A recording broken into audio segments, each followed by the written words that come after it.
2 मन 5 किलो के गोले जिधर गिरे और तो पहाड़ भी रेजर है। माल नुकसान हो गया, जान नुकसान हो गई, बंदे जख्मी हो गए। थोड़ा मुस्कुरा दे, कोई बात नहीं, अब हमने इसी हालात में जीना है। बिल्कुल।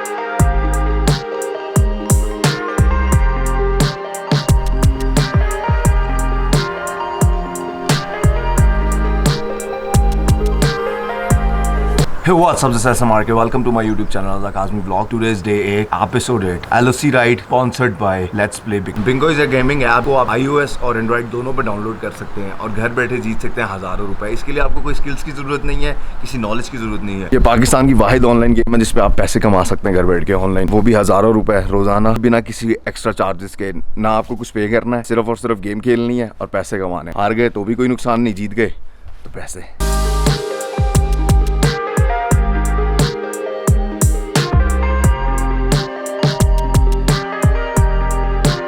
इस वक्त हम दाउखन में 8126 फीट पर। कल हमने राइड स्टार्ट की थी कोटन से दाउखन तक, टोटल किलोमीटर है 167। कारपेटेड रोड्स हैं, इजीली आप यहाँ पर पहुँच सकते हैं, कोई ऐसा इशू नहीं है। मुझे 6 घंटे लगे थे बाइक पर, रुकते रुकाते पूछते पाछते। ना एस्कॉम चल रही है ना यूफोन चल रही है। सुना है कि टेलीनॉर चलती है और एस्कॉम थोड़ी थोड़ी चलती है, तो क्योंकि ये बॉर्डर एरिया के ऊपर है, इसके बिल्कुल पीछे जो है वो आर्मी रेजिडेंट्स भी बनी हुई हैं, तो इसलिए मैं आप उस साइड पर मैं शूट नहीं कर रहा।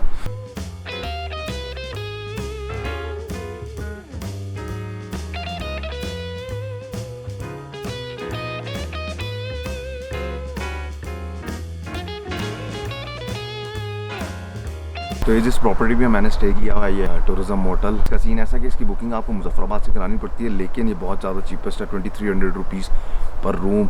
रूम्स बहुत ज़्यादा कूजी हैं, आप 4 से 5 बंदे इजीली एडजस्ट हो सकते हैं।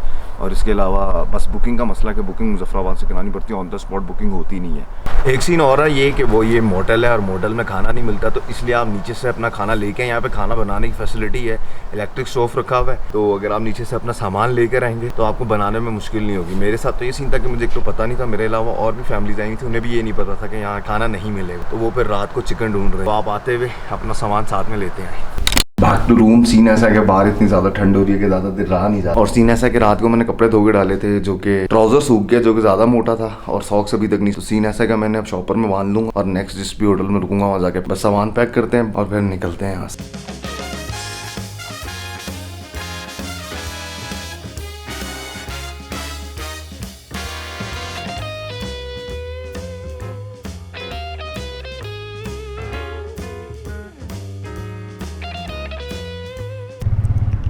ओके जी, अल्लाह हाफ़िज़।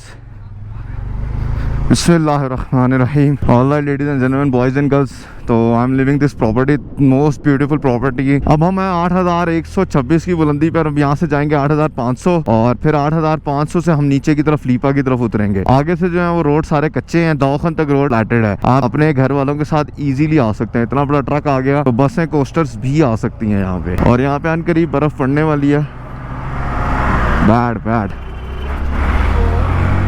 तो ये हरकत नहीं करनी। वो वाले वाइट वाले मैंने ग्लव्स फेंक दिए, वो अच्छे नहीं लग रहे थे यार। और कल जब मैं आया था तो टॉप पे कोई बर्फ नहीं थी, सुबह उठो तो टॉप के ऊपर आप बर्फ देख सकते हैं। मैंने सुना है कि लीपा में भी स्नो फॉलिंग हो रही है। ठंड की बात करें तो ठंड इतनी ज्यादा नहीं है, फील नहीं हो रही है। आपका सीन ऐसा है कि हमारा जो है ना वो उतराई का सफर शुरू हो चुका है। अभी आर्मी की एक चेक पोस्ट आई थी, वहां से हमारी एंट्री हुई है। पूछ रहे थे किधर जा रहे हो, सोलो हो। उससे किसी ने पूछा कि आप सोलो क्यों ट्रेवल कर रहे हो, तो मैंने उसको रीजन देना शुरू कर दी। मैं पहले ये सोच रहा था एक दिन पहले जब मैं आ रहा था, यार मैं सोलो क्यों जा रहा हूँ, और मैं खुद लोगों को रीजंस दे रहा हूँ। जब आप वक्त और अपने हालात से लड़ते हैं तो फिर आपके पास उन सब चीज़ों करने के लिए जो है ना वो रीजंस भी मिल जाती हैं। ये भाई चीटे फेंकता हो जा रहा है, इसलिए थोड़ा फासला रख लेते हैं। नो कोड कितना रह गया? नो कोड कितना रह गया? हाँ 15-20 मिनट का और है, शुक्रिया। Wow, the most beautiful place in the world man. Check कर रहे हैं आप, क्या खूबसूरत सी वैली है यार। वो फीमेल्स बैठी हुई हैं, यहाँ से आप वैली को विटनेस कर सकते हैं, क्या खूबसूरत लग रही है। यहाँ पता नहीं है लोग चारा उगाते होंगे, क्योंकि आप हर जगह ढेरियाँ सी लगी हुई है, बड़ा खूबसूरत लग रहा है मंजर यार। किसी लोकल से मिलते हैं, उससे कहते हैं वो बताएगा हमें। और इस जगह का नाम है सिकंदराबाद। ये बेसिकली लीपा वैली में काफी सारी आगे वैलीज हैं, और ये लोग ज्यादातर चारा ही उगाते हैं, क्योंकि यहाँ पर जब सर्दियों में बर्फ होती है तो खाने पीने के लिए और कोई सामान नहीं होता। अली अहमद ताहिर है K2 के किंग्स वाले, उन्होंने मुझे पूरा प्लान बना के दिया था। Sir thank you so very much. अस्सलाम वालेकुम। सर कैसे हैं आप? अल्हम्दुलिल्लाह। सुनो सर ये जो खेत लगे हुए हैं ये किस चीज़ के हैं? ये जो खेत लगी हुई है जो काट के, हाँ जी। ये देसी चावल जो लाल चावल नहीं होता है। अच्छा मैं समझा चारे हैं। ये जो खुश्क रखे हुए हैं वो क्या है? वो जो ढेरे लगे हुए हैं खुश चीज़ों? ये जो है ना, ये वही देसी चावल है ना, लाल वाले। कटाई करके अभी गठे करके रखते हैं ना, इसके बाद लेके जाते हैं एक जगह पे, उधर हम नीचे ये बिछाते हैं ना, इसके ऊपर बेल चलाते हैं, तो साथ में खंबे मारते हैं। तो इसका घास है ना ये अलग हो जाता है और इसका चावल जो आता है वो अलग हो जाता है। फिर ये मशीन में जाता है, इसका छिलका उतर जाता है और नीचे से जो लाल दाना वो निकल आता है। वाह सर, थैंक यू। और सुनाए बस करें आप। सर, जज़ाकल्लाह sir, thank you. All ladies and gentleman, boys and girls, scene ऐसा है कि रोड यहाँ से फिर वापस बेहतर नहीं, वेल मेंटेन्ड मेल्टेड रोड आ गया है। ये स्कूल लगा हुआ है यहाँ पे, और ये है छोटी रोड है, छोटी जैसे हमारे गाँव में होती हैं, मगर ये है कि वेल मेंटेन्ड रोड है।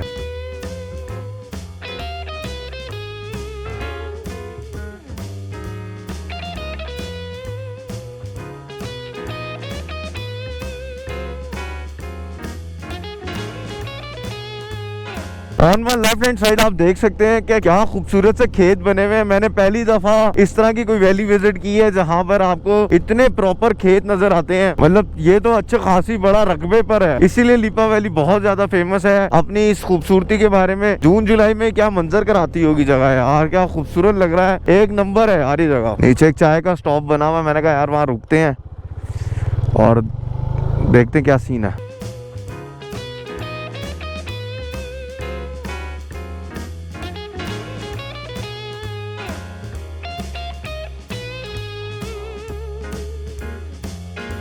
यहाँ रुके थे चाय के लिए और साथ एक भी खाली लगे हाथ। यहाँ पे 4G चल रहा है एस्कॉम का बहुत फिट। यूफोन बी के भी सिग्नल पूरे आ रहे हैं। मैंने नहीं देखा कि रोमिंग में लगी हुए हैं नहीं। अब मैं यहाँ पे जा रहा हूँ नोखोट बिल्कुल मेरे सामने है। मुझे नहीं लग रहा कि मुझे यहाँ रात रुकनी चाहिए, कोई रात रुकने का कोई रीजन है। जगह है नो डाउट बहुत अच्छी, लेकिन बस तो हम चनिया मंडल गाँव में एंटर हो चुके हैं। यहाँ पे कहीं लगी हुई आटे की, अपना होटल छोड़ के जाए।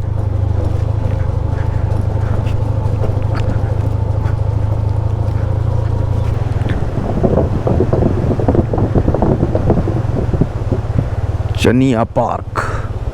अस्सलाम वालेकुम यार, यहाँ पे पुराने ज़माने की वो लगी हुई थी आटा पीसने वाली मशीन है। ये आटा वाली, तो सिर्फ वो चावल वाली है, साथ ही चावल वाली है, ये भी आटे वाली है, वो भी चावल वाली है।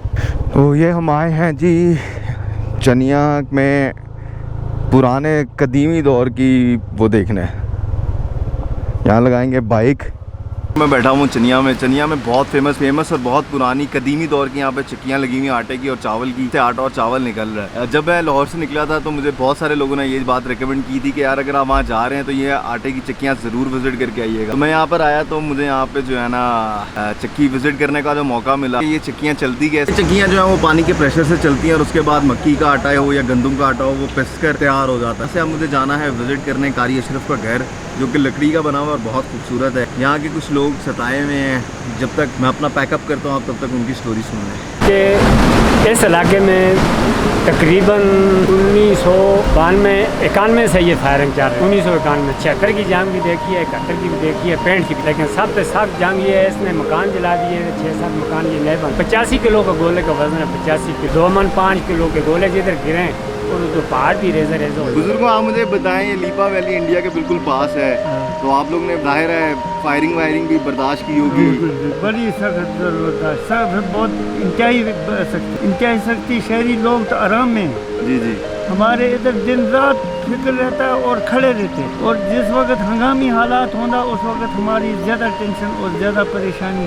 अमन बिच असी किसी वक्त नींद कर दी, बदअमनी बिच नींद कोई नहीं। माल नुकसान हो गया, जान नुकसान हो गई, बंदे जख्मी हो गए। थोड़ा मुस्कुरा दें, कोई बात नहीं, अब हमने इसी हालात में जीना है। बिल्कुल।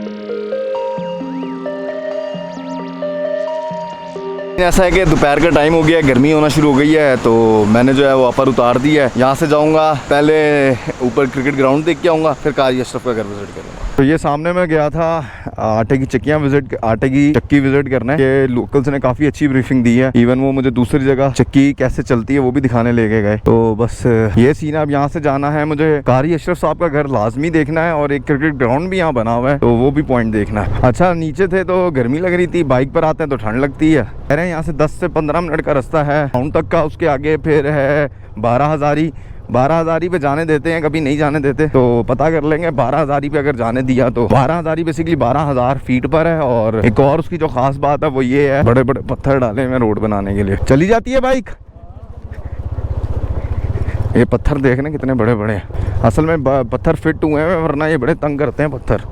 तो यहाँ पे बाइकें तो हर बंदे ने रखी हुई हैं, ये गाड़ियों के निशान है, जिसको देखते देखते मैं वहाँ तक जा रहा हूँ। और वो है मेरे ख्याल से क्रिकेट ग्राउंड ही होगा वो। हाँ, देखा उधर ही जा रही है सड़क। मुझे सिविक वालों ने बताई थी कि यार वहाँ पे क्रिकेट ग्राउंड है, वो देख आना। बेसिकली वो आर्मी की बेस थी पहले, फिर आर्मी वहाँ से मूव कर गई है, तो अब वो क्रिकेट ग्राउंड बन गया। खूबसूरत जगह जी।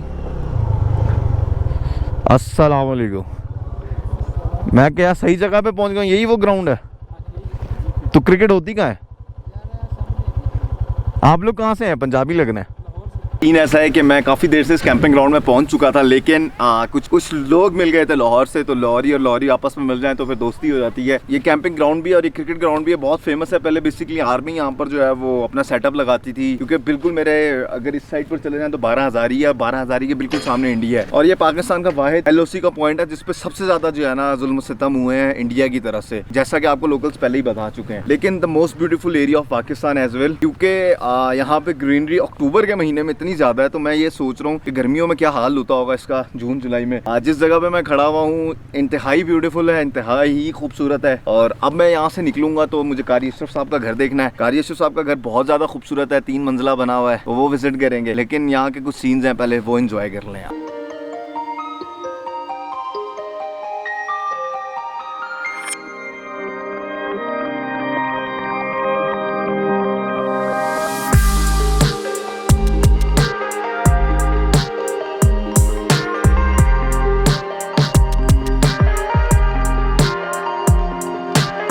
कि मैं ना यहाँ से भाग रहा था सिनेमैटिक्स लेने के लिए, कुछ ट्रांजिशन शॉट्स लेने के लिए अपनी वीडियो बना रहा था। और सीन ऐसा हुआ कि मैं भागता हुआ गया हूँ, तो क्योंकि ग्राउंड में थोड़ा सा पानी है, स्लिपरी है, तो मैं स्लिप होता हुआ गया हूँ।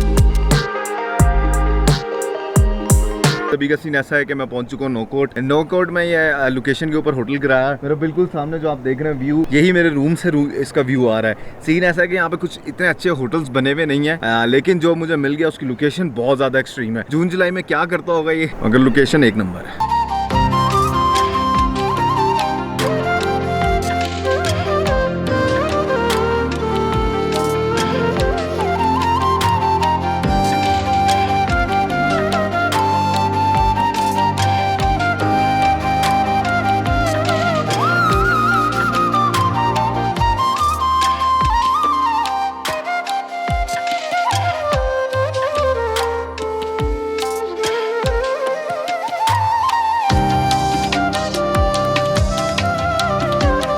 अभी टाइम हो रहा सुबह के 7 और रात को ये सीन हुआ था कि हम लोगों ने सेल्फ कुकिंग की है। मैंने तो नहीं, इन लोगों ने सेल्फ कुकिंग की और चिकन कढ़ाई बनाई हुई थी, बहुत ज़बरदस्त थी। पर्सनली मुझे तो बहुत मज़ा आया खा के। उसके बाद हम सारी रात बातें करते रहे, क्योंकि बाइकर्स हैं ये भी और ट्रैकर्स भी हैं, तो काफ़ी इन्फॉर्मेशन मिलती रही। उसके बाद हम हो गए और फिर व्लॉग एंड नहीं हो सका, तो बस आज के व्लॉग को यहीं खत्म करते हैं। I hope you like it. If you like it, go share and subscribe to my channel to fishing start doing. बात आ जाएगी उधर बिल्कुल आएगी। So hey what's up, this is SMRK, welcome to you. Bingo is a gay. और फिर मेरी तरह ट्रैवल कर सकते हैं आप भी।